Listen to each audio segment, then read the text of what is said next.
Este es un mensaje del pastor Daron Roberts, traducido y predicado para todos aquellos que hablan español, desatando la verdad del Evangelio de Jesucristo a un mundo perdido para la gloria de Dios. Bueno, mientras que venimos a Hebreos capítulo 7, estoy consciente, y ustedes también, si lo han leído en atentado, que mucha de la gente cuando llega a Hebreos 7, Hebreos 8, Hebreos 9, e incluso la mitad de Hebreos 10, probablemente se encuentran hojeando en alguna de esas secciones. De hecho, si lo leyó por adelantado, probablemente se ha dado cuenta que el tono, el ánimo cambia en este sermón aquí para estos cristianos hebreos cuando llegas al capítulo 7. De hecho, el ambiente cambia casi a un entorno de sala de tribunal, un ambiente de sala de tribunal. Como vienes a Hebreos capítulo 7, entramos a lo que es llamado una especie de sala de corte teológico, pero lo que se juzga aquí no es una persona por sus crímenes, sino las opciones erróneas de estos cristianos judíos. Lo que se juzgando es su pensamiento erróneo y su mala interpretación y la implicación errónea del Antiguo Testamento. Y también lo que está en la corte es su incredulidad.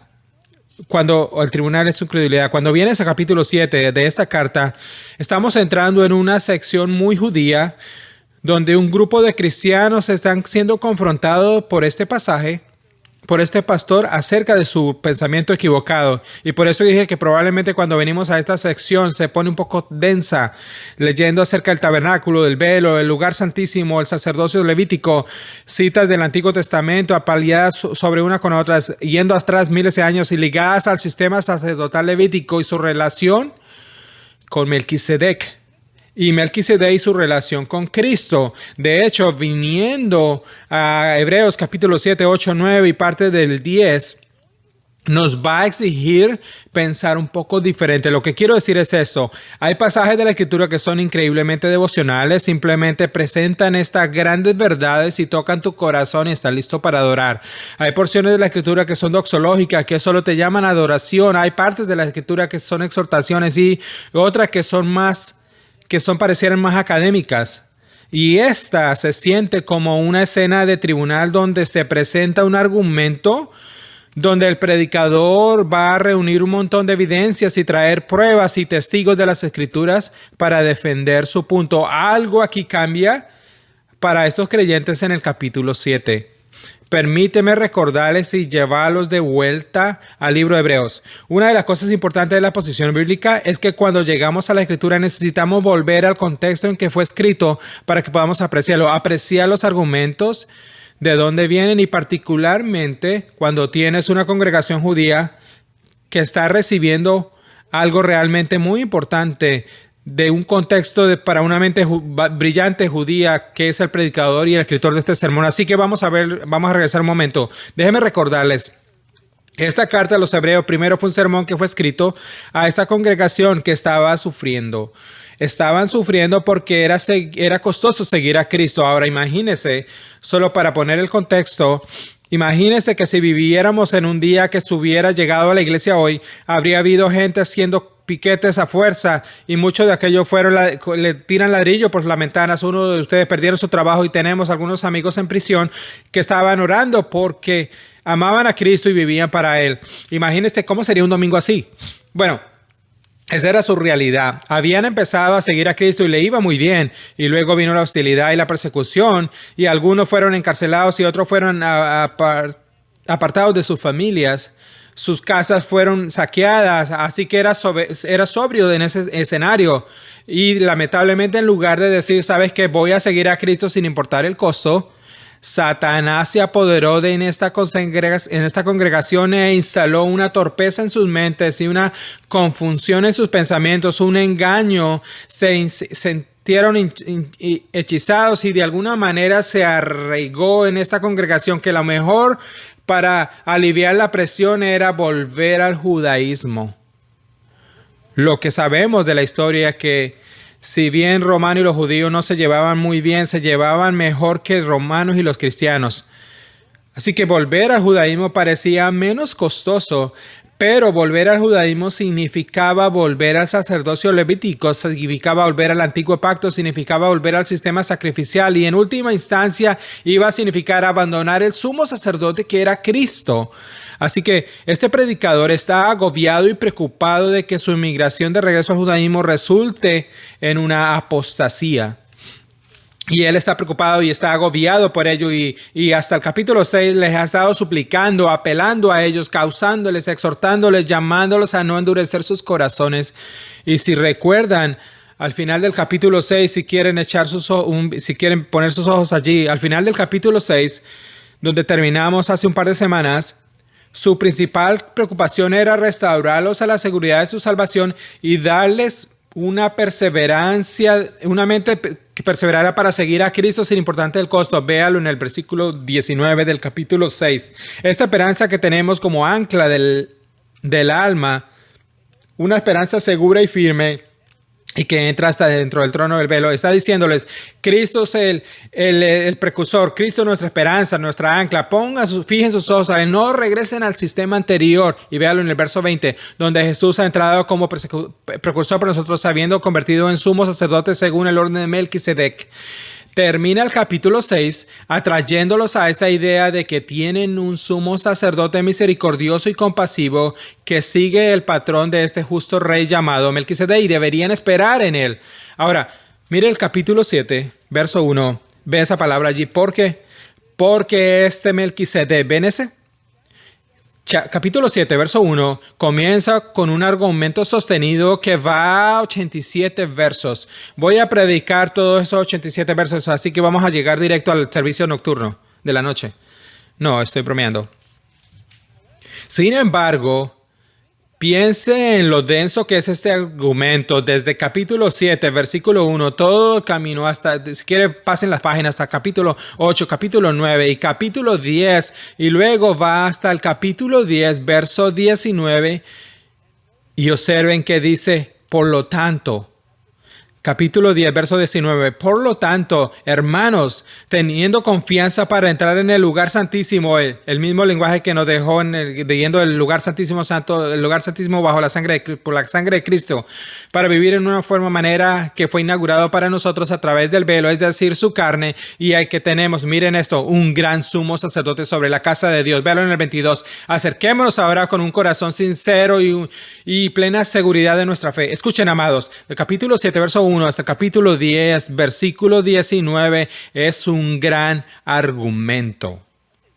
Ese es un largo tratado teológico en el que hay que tornarlo. Y vamos a ver cuál es el argumento. ¿Cuál es el argumento teológico? Entonces regresemos al capítulo 7. ¿Qué es lo que le está buscando? Bueno, él literalmente está presentándoles a ellos un caso y realmente quiero que piensen de esta manera, como un abogado que entra en un tribunal y presenta su caso. Y el caso que les quiere presentar tiene una idea singular. Está listo para la idea. Y este va a ser nuestro bosquejo para la próxima semana. Esta es nuestra idea que va a ser desde el capítulo 7 hasta el capítulo 10, verso 19. Esta es la idea. Cristo es el sumo sacerdote superior, o podríamos decirlo de esta manera, Cristo, y como sumo sacerdote superior del nuevo pacto, es mejor o superior o más importante que el antiguo pacto. Podríamos resumirlo de esta manera. Cristo en el nuevo pacto, como sumo sacerdote, es superior al antiguo pacto. Cristo en el nuevo pacto, como sumo sacerdote, es superior al antiguo pacto. Y tal vez usted podría decir, pastor, ¿por qué es tan importante que él haga este argumento por 87 versículos para mostrar la superioridad de Cristo y el nuevo pacto sobre el antiguo pacto? Porque escuchen, él tiene que desmantelar su punto de vista de que creen es aceptable volver al judaísmo y tiene que desmantelar todo el antiguo marco del pacto que se supone que aún deberían ser sostenidos cuando el nuevo pacto lo ha reemplazado. Porque si no lo hace, los perderá, no solo los perderá emocionalmente, él no los perderá en sus emociones, sino teológicamente. Y si los pierdes teológicamente, los perderán ante el judaísmo y entonces abandonarían a Cristo. Así que esta sección es un conjunto muy técnico y forense de argumentos, pruebas y argumentos donde el predicador está defendiendo la superioridad de Cristo y el nuevo pacto frente al antiguo o en contra del antiguo pacto. Así que quiero que piensen así. Y voy a cubrir muchos versos hoy. De hecho, voy a hacer todo el capítulo 7, así que vamos a cubrir 28 versos hoy. Y la razón de eso es que necesito que vean el argumento más amplio que él está haciendo como este fiscal reuniendo prueba para convencerlos y querer convencerlos de la superioridad de Cristo y el nuevo pacto sobre el antiguo pacto. Así que para hoy solo tengo un punto único que él va a trabajar, que le va a traer sobre a ellos, y va a ser este. Déjame presentarlo como un juicio. Exhibición número A o exhibición A. La prueba que el argumento que está presentando en este corte para ganar su pensamiento es este.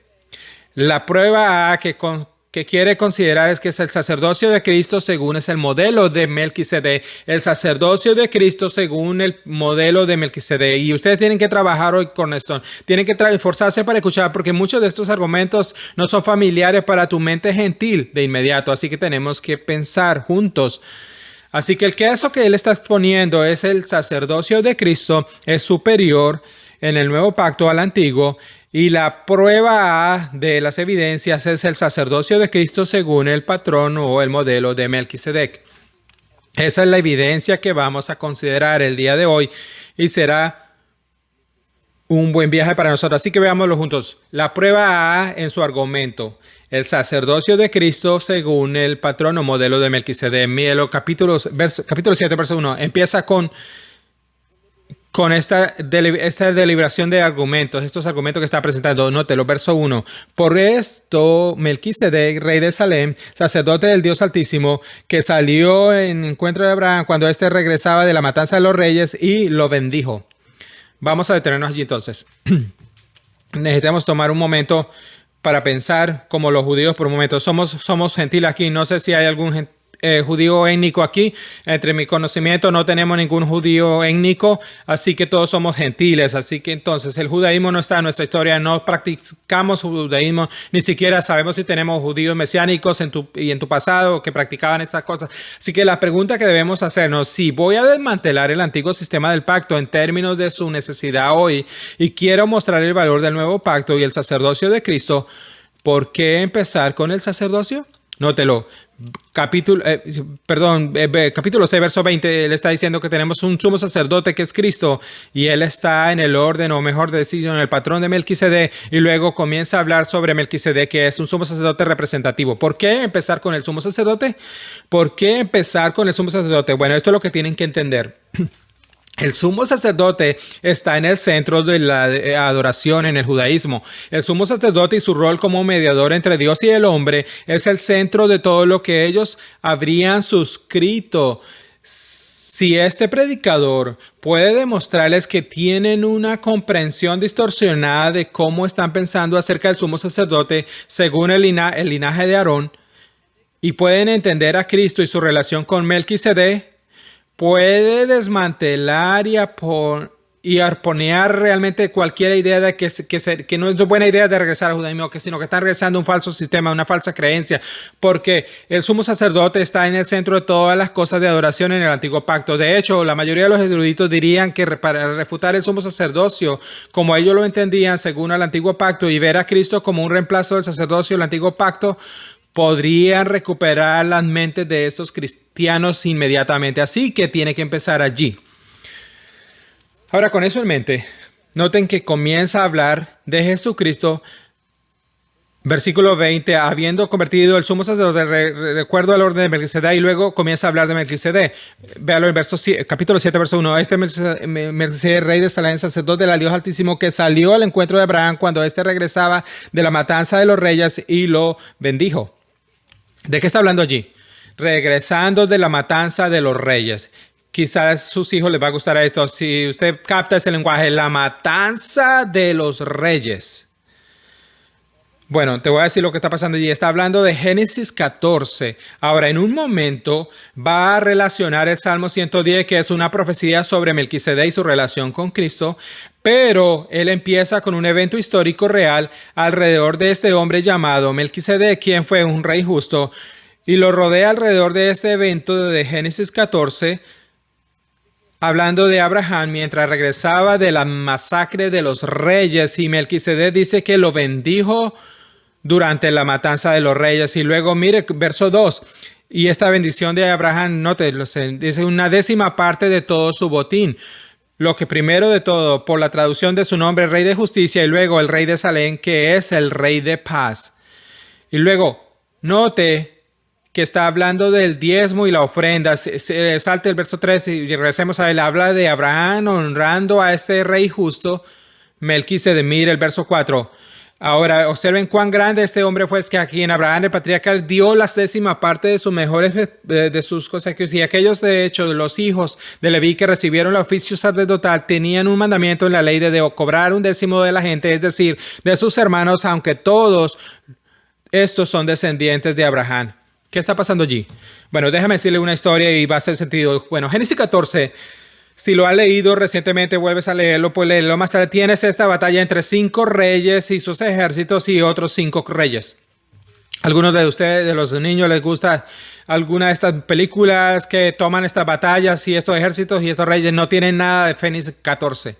Génesis 14 es esta una increíble batalla donde tiene estos 5 reyes en contra de otros 4 reyes y esencialmente se llama la Guerra de los Reyes. Y lo que sucede allí es que durante esta batalla uno de estos reinos llega y saquea y toma Sodoma y Gomorra y todo su ejército, y durante eso saquean y capturan a Lot, el sobrino de Abraham, y se lo llevan en cautividad.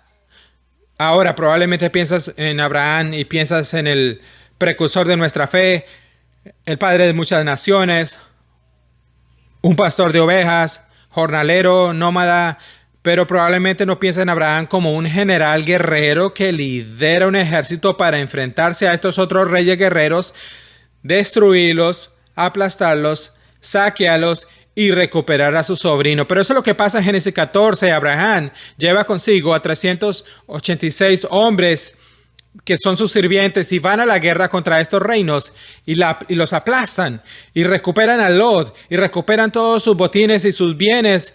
Y en su marcha victoriosa, después de la masacre de esos reyes y recuperando a su sobrino, Abraham con Lot y sus guerreros pasa por Salem, que es Jerusalén, y mientras camina por allí, Génesis 14 dice que es recibido por este rey llamado Melquisedec. Ahora, Melquisedec sale de la nada, no sabemos de dónde viene. Si lo piensan, todo en el Antiguo Testamento tiene genealogías, tienen historia. De hecho, cada vez que conoces a alguien en el Antiguo Testamento, menciona a su padre o a su madre, su linaje y de dónde vienen. Pero en Génesis 14, este rey justo, Melquisedec, aparece de la nada y no se nos da su historia, su linaje, su genealogía, de dónde viene. Se nos dice solamente es un rey justo. Y mire las descripciones de él. Melquisedec, rey de Salem. Salem significa paz, es decir, rey de paz. Y miren esto. Él es el sumo sacerdote, verso 1. Y su nombre Melquisedec, que es Malach, significa rey. Salek significa justicia. Sí, que significa rey de justicia. Génesis 14, entonces un rey de justicia, un rey de paz, que es sumo sacerdote, aparece en escena y saluda a Abraham. Y durante este evento, Abraham honra a este rey y le da el botín de la guerra y le da una décima parte de sus bienes y le rinde homenaje. Ahora, noten una introducción a la idea que veremos en el Salmo 110, donde Melquisedec será aquel a quien llega el orden de Melquisedec de Cristo. Mire los versos. Melquisedec no tuvo padre, ni madre, ni genealogía, sin principio de días, ni de fin de su vida, sino hecho semejante al Hijo de Dios, permanece sacerdote para siempre. ¿Qué significa eso entonces? ¿No padre o no madre? No significa que no tuviera padres biológicos, Melquisedec. Significa que las escrituras no incluyen esos detalles. La escritura no nos dice de dónde viene, la escritura no nos dice de dónde termina. No sabemos sus padres o sus madres. Sabemos que él llega a la escena como este rey justo, sin principio ni fin, y tan pronto como está en la escena, se termina y se va, no lo vemos más. ¿Y por qué eso es importante? Pero bueno, porque en Salmo 110, que vamos a ver en un momento, Melquisedec va a ser un modelo o una orden de donde obtenemos a Cristo. ¿Y Cristo qué es? Cristo es llamado, ¿qué? En Isaías, el príncipe de paz, el rey de paz. ¿Cómo es llamado Cristo? El rey de justicia. Y Cristo es también nuestro sumo sacerdote. Ahora, Génesis 14 es solo historia. No tenemos una imagen de cómo Melquisedec funcionará en la vida de Cristo hasta Salmo 110. Pero él es el predicador hebreo, nos está trayendo esa idea. Ahora, miren de nuevo en el texto y haré algunas observaciones de lo que está sucediendo aquí en este. Noten el verso 4. Ahora observen qué gran fue este hombre a quien Abraham, el patriarca, le dio diezmo de los despojos, mejores despojos. Y de hecho, los hijos de Leví que recibieron el sacerdocio tienen el mando en la ley de cobrar el diezmo del pueblo, es decir, de sus hermanos, a quienes aunque estos son descendientes de Abraham. Pero aquel cuya genealogía no procede de ellos, recibió diezmo de Abraham y bendijo a aquel que tenía las promesas. Así que detengámonos por un momento. Recuerden el argumento más grande. Tienen que seguirme. Es muy fácil perderse aquí, así que recuerden el argumento principal. El predicador aquí está convenciendo a estos creyentes, tratando de ganárselos, de decir que el sacerdocio de Cristo y de donde viene Cristo, su sacerdocio es mejor, que es mayor, que es superior al sacerdocio levítico a lo que los judíos están tratando de regresar. Lo veremos en un momento. Y lo que le está diciendo aquí es que te lo probaré en el sacerdocio levítico. Los sacerdotes no pagaban diezmo. Los diezmos se daban como impuestos de la nación a que iban los sacerdotes levíticos y ellos lo recibían, pero no tenían que pagar ofrendas. Pero en este evento, en esta gran ocasión, este Melquisedec, que es el sumo sacerdote en el tiempo en Israel, incluso Abraham y su linaje dieron un diezmo a este hombre, lo honraron. Así que el predicador está diciendo esencialmente, concéntrese en esta idea. El sistema levítico que estás adorando en Aarón será reemplazado en el patrón, y de la misma manera que vemos que Melquisedec fue honrado aquí incluso por Abraham. Y es por eso que dicen, noten el verso 7, pero sin ninguna disputa, el menor es bendecido por el mayor. ¿Qué está diciendo? Bueno, aquí los judíos querían creer que Abraham era todo para ellos, que todo viene a través de Abraham y de su linaje y a través de Aarón y los levíticos. Y estos creyentes aparentemente regresan al templo y adoran bajo el sistema levítico, diciendo, esa es la prioridad del antiguo pacto. Y él les dice, pero espera un segundo, hay un momento en la historia redentora donde incluso Abraham rindió homenaje a otro sacerdote, y esa línea sacerdotal será el patrón de Cristo. ¿Por qué están adorándose el linaje de Aarón en la línea levítica en lugar de ver si este gran marco donde Cristo va a ser, o donde Cristo viene? Y por eso que dice en el verso 7, sin ninguna disputa, dice que el menor es bendecido por el mayor. Verso 8, en aquí ciertamente hombres mortales recibieron el diezmo, pero allí lo recibe uno de quien se da testimonio de que vive. Y por decirlo así, por medio de Abraham también Leví, que recibía diezmos, pagaba diezmos. Ahora, verso 9. Nos traen a esta idea de los levíticos. Ahora, si tú eres bueno en genealogía y luno en tiempos, puede que hayas leído el versículo 9 y dirás, eso es extraño. Leví es el bisnieto de Abraham.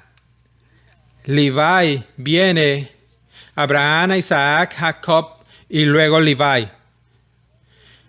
¿Cómo que Leví paga diezmos a Melquisedec entonces? Y es una interesante esa pregunta. ¿Qué está diciendo el predicador entonces? Lo que él está diciendo, en la línea del pacto de Abraham, Leví viene de ahí, porque Leví viene de la línea de Abraham. Incluso rendía homenaje y honraba a este rey sacerdotal justo llamado Melquisedec. Verso 10, porque aún estaba en los lomos de su padre cuando Melquisedec les encontró con él. ¿Por qué eso es importante entonces? Bueno, déjame avanzar rápido a lo que vamos a llegar. ¿Por qué está diciendo todo esto? Si tú eres un judío y quieres volver al judaísmo, y vuelves al sistema levítico y vuelves al sacerdocio, vas a encontrar que el sacerdocio proviene de una sola línea, viene de la línea de Aarón a Leví. Y el sistema levítico y los levíticos son de donde provienen todos los sumos sacerdotes a lo largo de toda la historia redentora. Hasta este momento los sacerdotes habrían venido de la línea de Leví. Y los judíos habrían decidido, esa es la línea pura, esa es la línea correcta, esa es la línea de Abraham, es de donde deberían venir los sectores. Se encuentra en Leví, se encuentra por medio de Aarón, que era parte de los levíticos. Y el predicador dice, ¿no han estado pensando en su Antiguo Testamento recientemente? Cristo no viene del linaje de Leví, Él viene de Judá, de la tribu de Judá. Y Cristo viene según el patrón de Melquisedec, porque el Salmo 110 nos lo dice eso. Entonces tenemos a Cristo que viene de Judá, a Cristo según el orden de Melquisedec, y tú quieres volver al Leví, quieres volver al sistema levítico. Es un sistema que no funciona, es un sistema viejo, ha sido reemplazado, era una sombra, la sustancia está aquí. Incluso Abraham honró a Melquisedec, quien fue el patrón de donde obtendríamos a Cristo. Así que ese es el tipo de argumento que está haciendo el predicador. Él sigue probando esto más, nótelo. Verso 11. Ahora entra en el corazón del argumento sobre el sacerdocio levítico y cómo nunca estuvo destinado a ser permanente y cómo deben buscar a Cristo como su sumo sacerdote y no permanecer en el sacerdocio levítico. Recuerde, les dije, esto es como una corte. Él está presentando argumentos, pruebas y está intentando desmantelar su pensamiento para ayudarles a darse cuenta que no pueden volver al antiguo sistema del pacto y el antiguo sacerdocio bajo los levíticos. Ha sido reemplazado por el nuevo pacto en Cristo. Mire el verso 11. Ahora va a ser un argumento. Imagínense que, como le está diciendo, si la perfección fuera por el sacerdocio levítico, pues sobre su base el pueblo recibió la ley. ¿Qué necesidad habría de que surgiera otro sacerdocio según el orden de Melquisedec y no fuera designado según el orden de Aarón? ¿Qué es lo que está diciendo allí? Miren, le dieron la ley y la ley mostró al hombre la necesidad de un salvador porque pecaron y fallaron. Dios misericordiosamente proveyó un sumo sacerdote que año tras año iba a entrar al lugar santísimo y el día de la expiación ofrecía un sacrificio para contener la ira de Dios. Y los sacerdotes ofrecían sacrificios continuamente y estaban en la línea de Leví. Y escuchen, está reconociendo que Dios ordenó a Leví y la línea de Aarón para ser los sumos sacerdotes. Escucha, no va a una feria de empleo para convertirse en un sacerdote, no vas a la universidad y tienes un título de sumo sacerdote. Vienes de la línea genética de Aarón y Leví y naces en la familia levítica y te conviertes en un sumo sacerdote. Pero ese sistema iba a tener un punto final. No fue la máxima satisfacción. El antiguo sistema del pacto sería reemplazado en el nuevo pacto por Cristo y Cristo no iba a venir de los levitas. Cristo iba a venir de una manera totalmente diferente de la tribu de Judá, de acuerdo con el patrón de este sacerdote y rey Melquisedec. Ahora, con eso en mente, vean el verso 11. Si pudiéramos ser perfectos, es la idea, el verso 11 es la idea. Si pudiéramos estar correctamente con Dios a través del sacerdocio levítico, y luego, avanzando rápidamente, ¿qué necesidad hay de tener un sacerdote según la orden de Melquisedec y no sea designado según el orden de Aarón? La respuesta es que no hay razón para eso. Si la salvación pudiera venir a través del sacerdocio levítico, no habría necesidad de Cristo porque podrías tener redención a través de eso. Pero en realidad, ese sistema iba a ser eventualmente reemplazado. Nótelo, verso 12. Porque cuando se cambia el sacerdocio, necesariamente ocurre también un cambio de la ley. ¿Cómo las cosas funcionan? Porque es evidente que nuestro Señor descendió, que habló de estas cosas, habló de otras pruebas, de la cual nadie ha servido en el altar. Ahora hablar de Jesús viniendo de Judá. Porque es evidente que nuestro Señor descendió de Judá, una tribu de la cual Moisés no dijo nada relacionado a los sacerdotes. Ahora deténgase allí por un momento. El tradicionalismo puede volverse idolatría, ¿verdad? Nuestra historia puede convertirse en nuestra idolatría. Nuestro linaje puede convertirse en nuestra idolatría. Lo que es cómodo se puede convertir en nuestra idolatría. Sé que todos ustedes son criaturas de comodidad. No les gustan los cambios. No les gusta alguien que se siente en tu silla. No nadie que le guste en tu estacionamiento. no te gusta la gente cuando piensas diferente a como tú piensas, y si creces en cierta forma sabes cómo es, quieres ser de esa manera. Si hay algo en que tu iglesia, en tu niño, y vas a una iglesia diferente, dices, ¿será eso? ¿Realmente será espiritual? Yo lo hacía de esta manera en mi iglesia. Tenemos cosas que se vuelven en nuestro ADN espiritual. Y esas cosas que incluso pueden ser buenas, empezamos a adorarlas a ellas, empezamos a exaltarlas a ellas, las levantamos como lo más espiritual, lo más importante. Bueno, aparentemente esta congregación en su judaísmo estaban retrocediendo y estaban tratando de argumentar que todavía necesitaban estar en este sistema levítico bajo Aarón y los levíticos. Algunos de ellos deben haber estado volviendo al templo, volviendo a adorar bajo el antiguo sistema del pacto. Y le está diciendo, ¿por qué vuelves a tu comodidad? ¿Por qué regresas al sistema antiguo? ¿Por qué estás regresando a eso? ¿No te das cuenta que Cristo ni siquiera vino de ese sistema? Él vino de una manera completamente diferente a través de la idea representativa de Melquisedec y de la tribu de Judá. Un linaje totalmente diferente. ¿Por qué regresarías a tu comodidad, a tu facilidad, a lo que te hace familiar, en lugar de adorar lo que Cristo dice? La Escritura es un testimonio en contra ti. Llamo a las Escrituras como testigo. Te está diciendo que dejes de volver al antiguo pacto.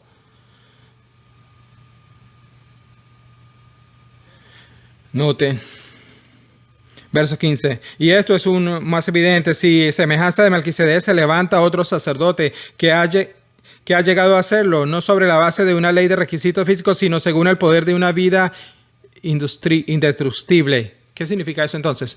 Cristo no está calificado por su linaje.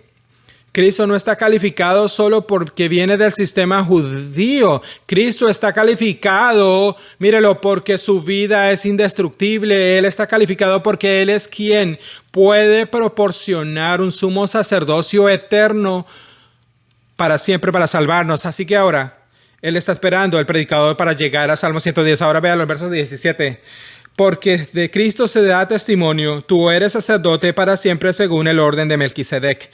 Ese es Salmo 110, verso 4, ve el verso 21. Ahora, él dice nuevamente, pues verdad, llegó a su sacerdote juramento, tú eres su sacerdote para siempre. ¿Qué está sucediendo allí? Y sé que los tengo en este argumento décimo, pero vamos a regresar al Salmo 10 por un momento. Salmo 110.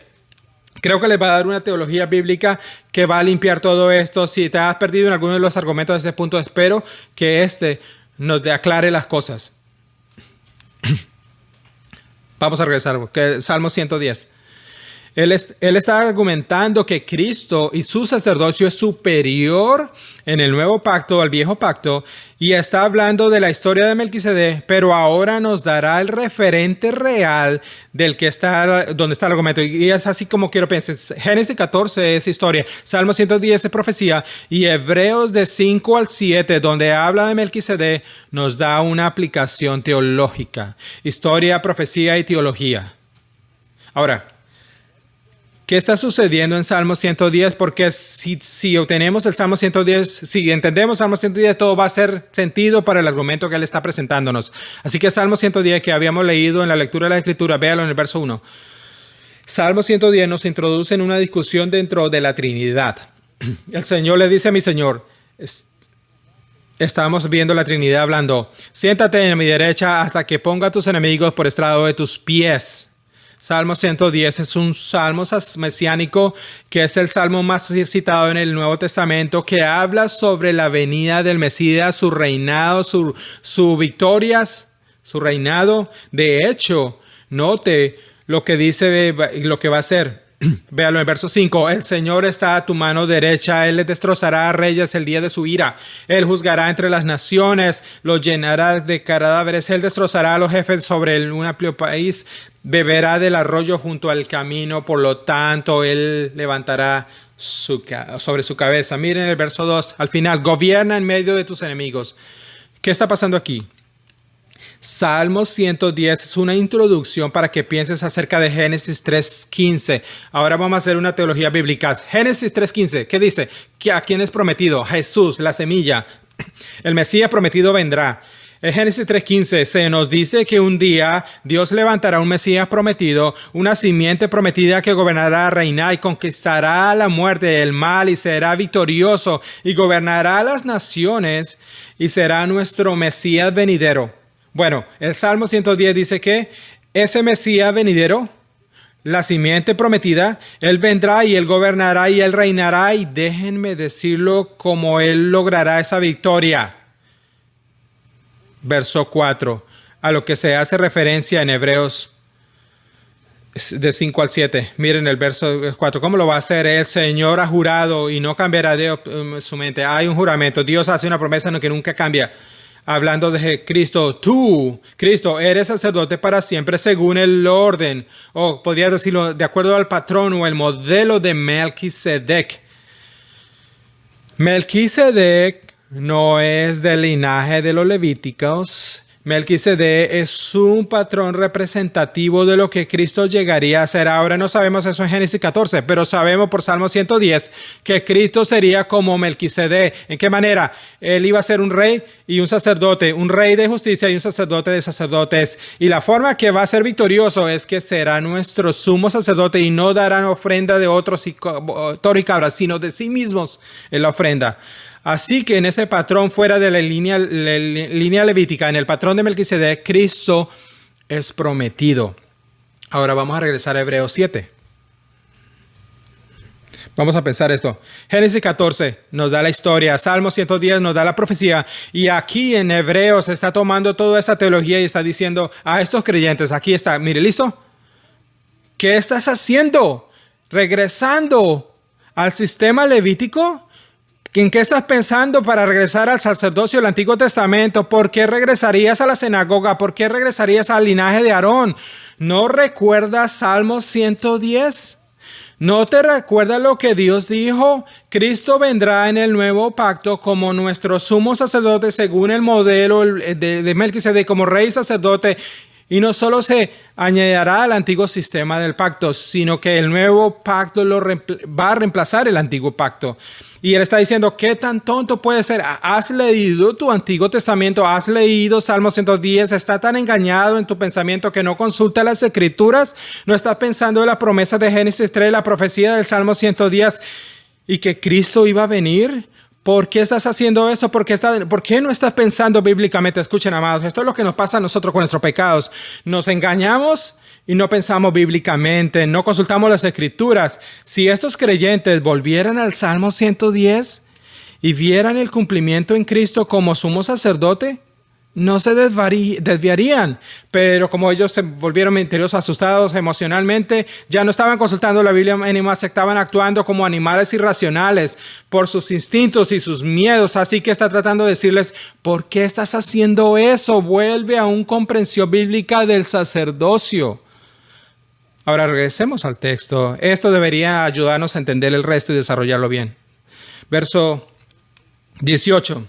Porque ciertamente que ha anulado el mandamiento anterior por ser débil e inútil. Débil e inútil es el antiguo pacto, pues la ley nada hizo perfecto y se introduce una mejor esperanza mediante la cual nos acercamos a Dios. ¿Por qué regresas a algo que va a fallar, que no es útil, cuando tienes un sumo sacerdote eterno que paga por tu pecado por toda la eternidad? Mire, verso 20, y por cuanto no fue sin juramento, es decir, pues Dios hizo una promesa, Salmo 110, porque ellos dieron sacerdote, pero él con un juramento dijo a sí mismo, mi Señor ha jurado y no cambiará, tú eres sacerdote para siempre. ¿Qué es lo que está diciendo? Los sumos sacerdotes que hacían sumos sacerdotes de su genealogía, su linaje por ser levíticas, Cristo es el sumo sacerdote porque Dios dijo que lo sería y que vino de ese linaje. Así que vas a creer en tu Antiguo Testamento o en las promesas de Dios de su nuevo pacto. Véalo en 22. Mucho más también Jesús ha llegado a ser el garante de un mejor pacto, un pacto superior, el nuevo pacto. Piense por esto un momento con esto, mírenme. El ministerio del nuevo pacto de Cristo para estos creyentes significó un desapego total del antiguo sistema del pacto que ahora es reemplazado por un nuevo pacto en el ministerio que se llama la iglesia. Ahora deberían ir a la iglesia el domingo, no los sábados. Ellos van a adorar al Rey Jesús y se unirían con su gente, no ir a un templo más nunca. Ellos tenían que totalmente alejarse del antiguo sistema de pacto que había sido reemplazado por Cristo. Y es por eso que más adelante el libro dice: no abandonen la congregación, vayan a la iglesia, ve a ir a estar con la gente del Dios, adoren, canten, honren sus líderes, sea parte del cuerpo. Pero esos creyentes estaban diciendo: pero eso es difícil, eso es costoso, estamos sufriendo. Y él les dice: sí, pero vas a volver a aplastar al antiguo pacto y abandonar a Cristo cuando las escrituras han sido tan claras acerca de él. Noten, regresando al texto, sigue presentando el argumento. 23. Los sacerdotes anteriores eran más numerosos porque la muerte los impedía continuar. Ahora le está dando más implicaciones. Ok, ¿ustedes quieren regresar a su antiguo pacto? Bueno, fue un gran sistema. Lo puse en su sitio, se estableció, Dios lo puso y Él lo estableció. Pero ¿te has dado cuenta que los sumos sacerdotes mueren? Y ese es el fin último de tu trabajo cuando estás muerto. Y una vez que morían, su trabajo terminaba y luego necesitaban otro sacerdote y otro sacerdote y otro sacerdote. Fíjense, hay un gran número porque la muerte les impedía continuar. Esa es una razón para no continuar su trabajo. No puedo trabajar esta semana porque estoy muerto. La próxima semana es una realidad. Ya no podrían ser más sumos sacerdotes porque murieron. Está siendo poco sarcástico con ellos. Está diciendo: así que me estás diciendo que tienes a Jesucristo, tu eterno sumo sacerdote, que hizo un sacrificio por tus pecados en la orden de Melquisedec, de la línea de Judá, por la promesa de Dios, comenzando en Génesis 3, siguiendo a través de Salmo 110, todas las profecías del Antiguo Testamento, y luego su cumplimiento en su muerte, sepultura, resurrección y ascensión, promesa de ser un sustituto eterno para asegurar tu salvación. Y Él ahora vive continuamente a la diestra de Dios. Si quieres volver a un sistema que cada vez que un sacerdote muere tenían que poner otro porque ese ya estaba muerto. Si eso fuera una corte de juzgados, sería como que el abogado estuviera burlándose de ellos. Simplemente parece tonto, necio, imprudente. Es realmente lo que quieres hacer. La lógica no tiene sentido. Pero a la inversa, mire lo que dice 24. Pero Jesús, por otro lado, como Él permanece para siempre, tiene el sacerdocio inmutable. Así creo que la resurrección es de lo que está hablando aquí. Dice, murió y resucitó. Y su sacerdocio no fue solo durante su vida, sino que es un sacerdocio eterno que te da acceso al Padre eterno. Es un sacerdocio permanente. Mire el verso 25. Por lo cual, Él también es poderoso para salvar para siempre a aquel que por medio de Él se acercan a Dios, puesto que vive perpetuamente para interceder por ellos. Ahora le está suplicando, le está apelando. Me está diciendo: va a ser que vas a volver. Imagínese estar en esa congregación. Si eres tú un judío sentado allí y vienes el domingo y la próxima semana y dices, está pensando, ¿saben? En la primera iglesia bíblica de los hebreos, no sé cómo se llamaba, fuera de Roma, fue la próxima semana, voy a regresar a la sinagoga la semana que viene. Voy a regresar, ¿saben? Mi familia, un par de mis amigos volvieron al sistema antiguo del pacto y honestamente les aseguraron su trabajo. Uno de ellos salió de la prisión cuando dijo que dejó de adorar a Cristo. Lo que quiero decir, fue dado por Dios. Dios le dio el antiguo sistema de pacto. Y quiero decir, realmente es compromiso. Estoy todavía adorando a Yahweh y tal vez lo vamos a mezclar y armonizar. Y Él les está diciendo, ¿de verdad? ¿Van a volver a eso cuando Jesús les ofrece a ustedes su mismo como un sumo sacerdote para siempre? Y mire lo que dice acerca de Cristo. Verso 25, por lo cual Él también es poderoso para salvar para siempre a los que por medio de Él se acercan a Dios, porque Él vive perpetuamente para interceder por ellos. Esos hombres mueren, esos hombres ofrecieron sacrificios y murieron. Cristo está continuando perpetuamente y eternamente ante el Padre, intercediendo, reconciliándonos con Dios. Si no fuera por Cristo, la brecha entre tú y Dios nunca se cerraría. Pero Cristo, como sumo sacerdote, intercedió, dio su vida y continuamente y eternamente intercede como ofrenda ante Dios. Y ahora puedes acercarte a Dios con audacia, mientras que Cristo continuamente intercede por ti ante el Padre. Y vas a volver al sistema levítico cuando Cristo te da eso. ¿Estás loco? Y eso es lo que hace el pecado. El pecado nos hace volver estúpidos. Recuerden eso, escríbenlo, tómenlo esta semana, ténganlo en su mente. Escríbelo donde quiera, ponlo en su carro. El pecado te hace estúpido. Proverbios 32, soy más estúpido que cualquier hombre en mi pecado. Escríbelo, no hagas tu vida peor.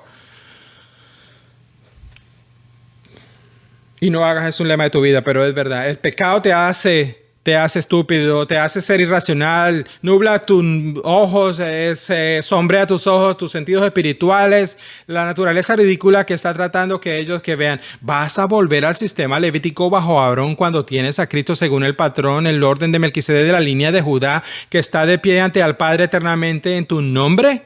Eso es una locura. ¿Por qué no te acercarías a Él? Y luego no se puede ayudar más. Y me puedo, como predicador, algunas veces predicas y haces esas visiones, sabes, el predicador dice, y luego aplica esos temas. Yo me estoy visualizando este momento y él está algo molesto, tal vez, con estos creyentes, está un poco frustrado con ellos posiblemente. Y él dice, es una locura que hagas esto. ¿Puedo recordarles quién es su Salvador a quien sacrificaron y dejarían por el antiguo sistema del pacto? Miren lo que dice. Este es maravilloso, hermoso. Nótelo. Verso 26, porque convenía que tuviéramos al tal sumo sacerdote, mire, santo, inocente, inmaculado, apartado de los pecadores y exaltado más allá de los cielos. Eso es un sermón allí, solamente eso, ¿verdad? Escuchen estas descripciones de Cristo como nuestro sumo sacerdote, santo, inocente, inmaculado, apartado de los pecadores y exaltado más allá de los cielos. Esa es una gran línea, tal vez predique eso algún domingo. ¿Qué significa eso entonces? Cristo, tu sumo sacerdote, a diferencia de los sacerdotes pecadores que tenían que ofrecerse un sacrificio por su propio pecado. Note 27. Cristo no necesitaba diariamente, como aquellos sacerdotes necesitaban ofrecer sacrificio primero por sus propios pecados y luego por los pecados del pueblo, porque esto lo hizo una vez por todo cuando se ofreció a sí mismo. Y por eso dice, mira a tu Salvador, fíjate en Él. Míralo, deja de mirar el sistema sacerdotal levítico, míralo, Él es santo, Él está apartado del pecado, Él es inocente, Él no hizo nada malo. Y Él murió por nuestros pecados. Él cargó nuestro castigo, aunque nunca hizo nada malo. Él es totalmente inocente, nunca pecó. Él era inmaculado, nunca tocado por el pecado, nunca tocado por ninguna injusticia. La impiedad nunca tocó su cuerpo, excepto cuando Él mismo lo tomó sobre sí mismo en la cruz. Y Él era separado de los pecadores, Él era diferente de los pecadores. Él nunca pecó y sin embargo murió en una cruz, fue exaltado sobre los cielos. ¿Por qué no mirarías a Él, a Cristo, y no al antiguo sistema del pacto? Y luego miren el 28, porque la ley designa sumos sacerdotes a hombres que tienen debilidad, pero la palabra del juramento que vino después de la ley designa al Hijo, hecho perfecto para siempre. Ahora sí, si ustedes están diciendo, pastor, bueno, eso fue mucho lo que cubrió acerca de Cristo, ser el sumo sacerdote en el nuevo pacto. Y esa superioridad al antiguo pacto, y ese es el argumento que está diciendo. ¿Cómo sabes que estás haciendo ese argumento? Bueno, me encanta que hagas esa pregunta. Podemos leer capítulos 8, verso 1, porque si alguno de ustedes se perdió, bueno, aquí lo vas a ver. El punto principal es esto. Yo sé que cubrí mucho. Si te perdí, déjame recordarle si te perdí durante la predicación. El punto principal de lo que se ha dicho es esto. Tenemos un sumo sacerdote que se ha sentado a la diestra del trono de la majestad en los cielos. Si te perdiste en los detalles, solo quiero que recuerdes, no regreses al antiguo sistema del pacto. Cristo en el nuevo pacto es como sumo sacerdote superior y ahora está sentado a la diestra del Padre, viviendo para siempre, para Él, viviendo para Él. Esto es argumentación allí en esos 28 versos. Él hace esto en capítulo 8, nuevamente en capítulo 9 y la mitad del capítulo 10. Y seguiremos cubriendo este terreno, pero pensé que sería bueno, porque cubrimos muchos de estos datos técnicos solo para detenernos y pensar por un segundo algunas implicaciones de esto. Tengo la confianza, soy bastante consciente, pero no lo sé, tengo la certeza, pero que estoy bastante seguro que nadie aquí en Cornerstone está considerando dejar el ministerio del nuevo pacto de Jesucristo para volver al antiguo pacto y adorar en el templo bajo el linaje de los levíticos y Aarón, porque estás convencido que esa es la mejor cosa. No pienso que eso no pasa en esta sala, pero esa congregación estaba llena de eso y se estaban desviando de ello y estaban siendo seducidos por ese antiguo pacto. Tal vez nosotros no tengamos estos en Cornerstone, pero podríamos decir esto, aunque no tengamos esto, ¿no tienes cosas en tu vida que te intentan alejarte de Cristo? Lo que quiero decir es, piénsalo seriamente.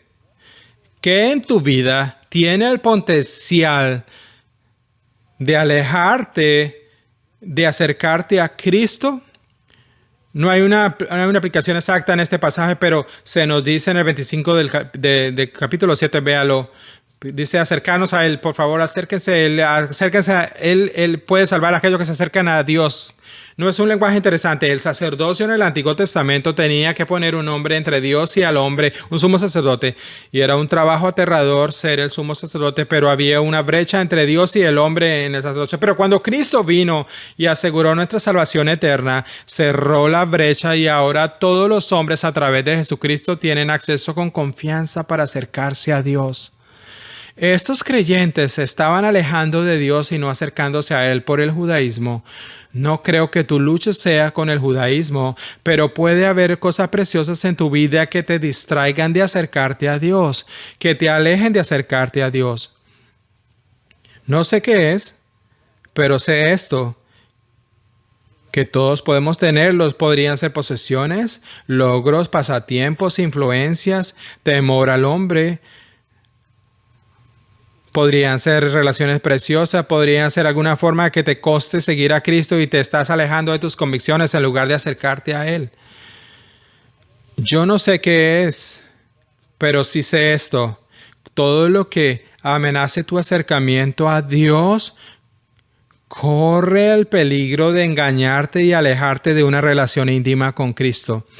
Estuve pensando en eso en esa semana. ¿Qué significa entonces acercarse a Dios y no ser apartado de Él? La aplicación de este verso nos dirá que nos acerquemos en el capítulo 10 nuevamente. Bueno, supongo que podríamos pensar esto, una relación. Cuando estás cerca de alguien y convivimos, estamos cerca de ellos, hablamos con esa persona, tenemos una relación, interactuamos, tenemos compañerismo, y cuando no estamos cercanos de alguien, nos estamos alejados, hay una brecha, hay algo frío, clínico en esa relación. Rancios algunas veces. Bueno, cada vez que el pecado entra en nuestra vida, nos aleja de Dios, hay una brecha creciente, no en nuestra salvación, sino en nuestra relación con el Señor. Así que ¿cuál es para ti que hace que no tengas comunión con el Señor, de no acercarte a Él? Estaba pensando esta semana si acercarse a Dios y evitar las cosas que no te alejan de Él fuera como nuestros teléfonos. Saben cómo tus teléfonos puedes buscar, no sé cómo lo llama, pero puedes ver tu tiempo, un logo, y te puede decir cuánto tiempo está en la pantalla, cuánto tiempo pasa en tu teléfono, cuánto tiempo es en aplicaciones o lo que sea, y te puede dar esas estadísticas.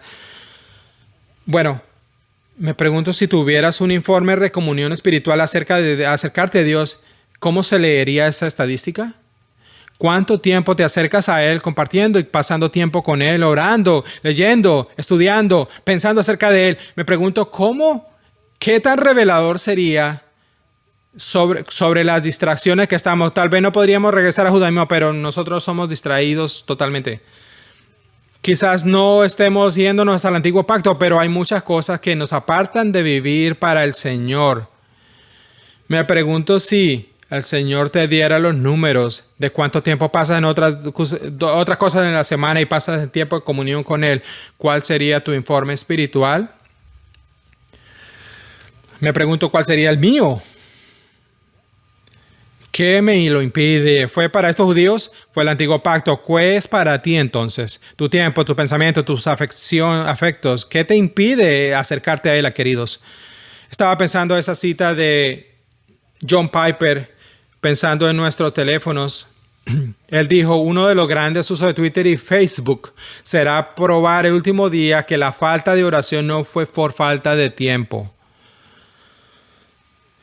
¿Qué tal si pasaría si en lugar de tomar el teléfono, correr hacia una distracción o navegar incesantemente o oír las siguientes cosas, si en realidad solo pensara, ¿sabes qué?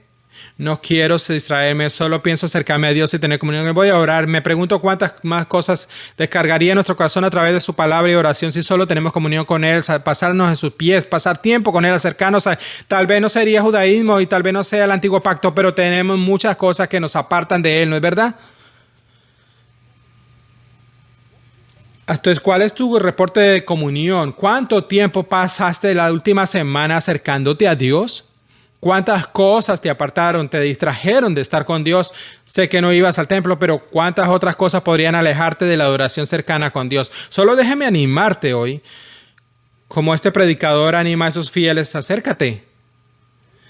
Evita las situaciones, pasa tiempo en los pies del Señor o ora. Creo que la oración es probablemente un gran indicador de cuán cerca estoy con el Señor.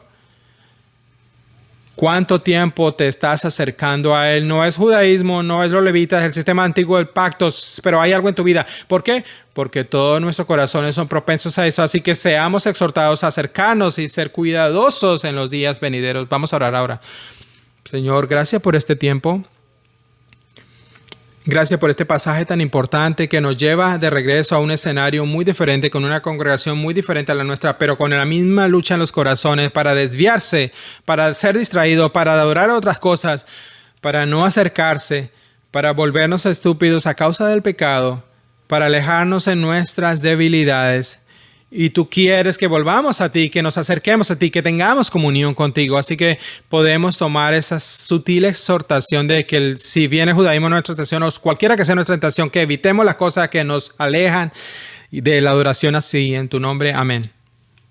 Para más información sobre esta enseñanza y otros recursos puede dirigirse a nuestro sitio web cbckaty.org.